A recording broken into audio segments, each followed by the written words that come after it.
broken a rule that I have set in this relationship. I truly appreciate that this creator has said it as it is because the truth is, silent treatment is often used as a tactic of plausible deniability, where the perpetrator of violence continues to just say, well, I didn't actually control her. I didn't tell her she couldn't go. I didn't tell her there's a rule or anything. And where he says this right in this line, that is the most plain as day way of saying it because it is control. They are setting a rule. They know they can't set that rule, but they are setting it with alternative measures. Um, it's not. It's not that there is no rules. It's not that they are just emotionally unable to control themselves. It's not that they implode. They know what the fuck they're doing. They know what the fuck they're doing. And I always like to go back to that very first example back in like 2010, 2011, when my now ex-husband went through my phone. We were not in an official monogamous relationship or anything at the time. Went through my phone while I was sleeping.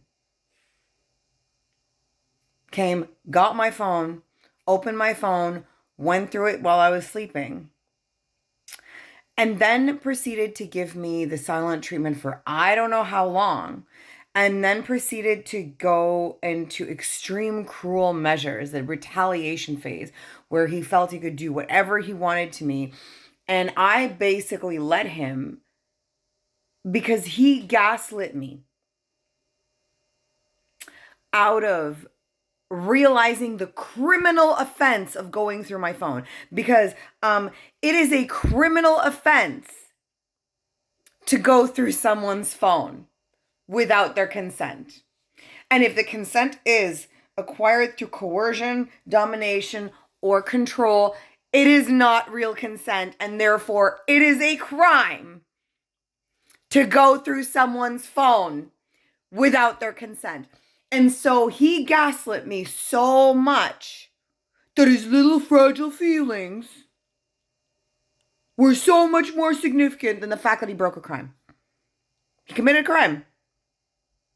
He committed a violating crime against me.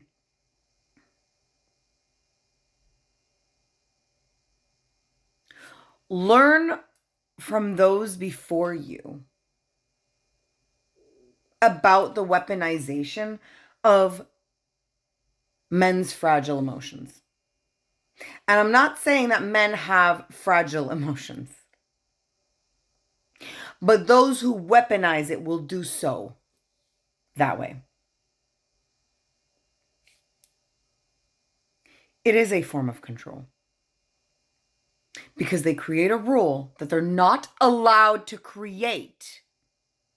They know they are in the wrong, and that is why they have to weaponize plausible, deniable actions. And they're not plausibly deniable. There's no plausible deniability here. There isn't. This is a regular known tactic now. It was used often enough that when we finally had a counselor who wasn't oversympathetic to someone who is calm while the other one is agitated and identified that I was in fact a victim of domestic violence, he was called out right away. And also, just like in the vulnerable situations of children, where therapists, couples counselors have an obligation to report if there is a sign of danger, harm, etc., these rules should apply to couples counseling. The field needs to evolve. The field needs to evolve so that the liability is higher if they don't report. Make it so that the victim has to consent to reporting. But don't make it so that you have to protect a perpetrator.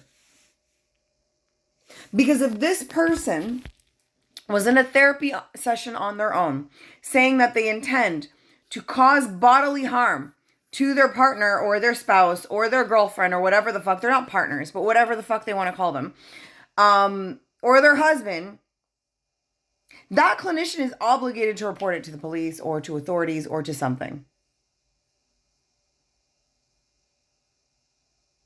But in the context of domestic violence and coercive control,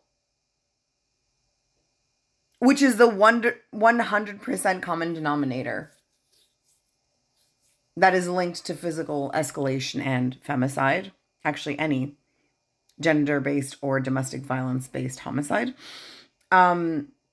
we don't do anything. We protect both parties. Protect both parties by protecting the one.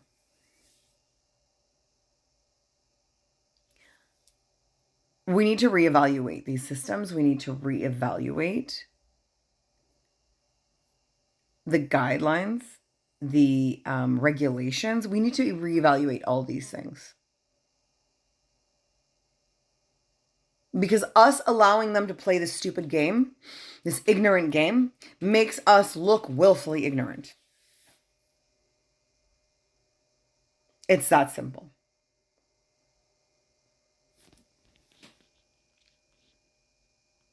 Some discomfort to sit in.